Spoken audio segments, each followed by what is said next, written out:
Hi everyone, this is Evan Langert with the Langert Commercial Group, and I want to talk to you in this video about mitigation of damages. Specifically, I want to talk about a landlord's duty to mitigate its damages in the event of a default by the tenant. So what does that mean? And why would a tenant want a clause like that in its lease? Well, mitigation of damages comes into play when a tenant goes into default. So let's just say you are a tenant under a 10-year lease, and after 2 years, business has gone horribly, and you elect to shut your doors. Let's just even say that you've got a personal guarantee and that you're on the hook personally for the next 8 years.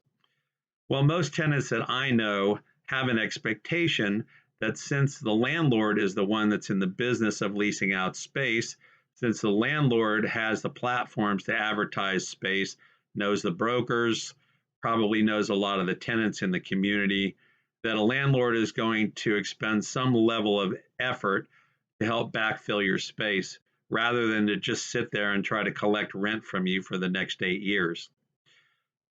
In most states, there's a statutory obligation on the part of a landlord to do just that. They cannot sit on their hands and just collect rent from you.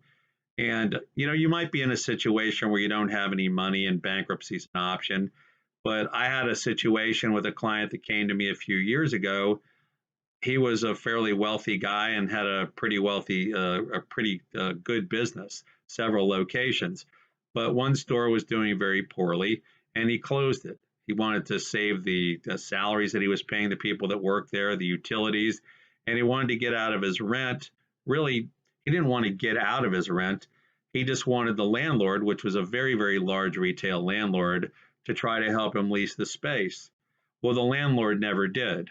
He actually had 2.5 years left in his lease, and the landlord sat there and collected rent from him, and he had a personal guarantee on the lease and collected rent from him every month for 2.5 years.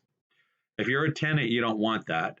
This man didn't try to lease the space out himself because he had several other locations, and his day was extremely busy running around trying to conduct his core business. So if you are a tenant, again, you're going to probably have the expectation that the landlord is going to help you out in this situation.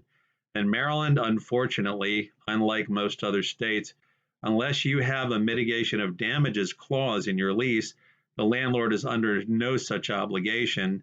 And trust me, I've seen it a few times in the past.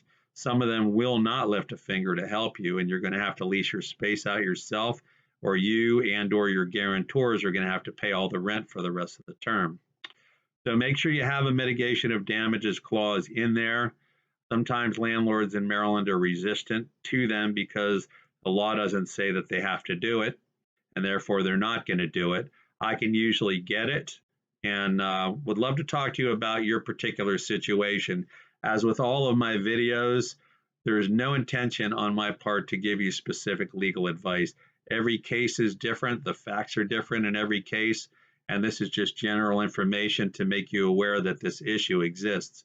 If you want to talk about your situation in particular with respect to mitigation of damages clauses or anything else that might be in a retail, office, or industrial lease, give me a call at 443-529-0505.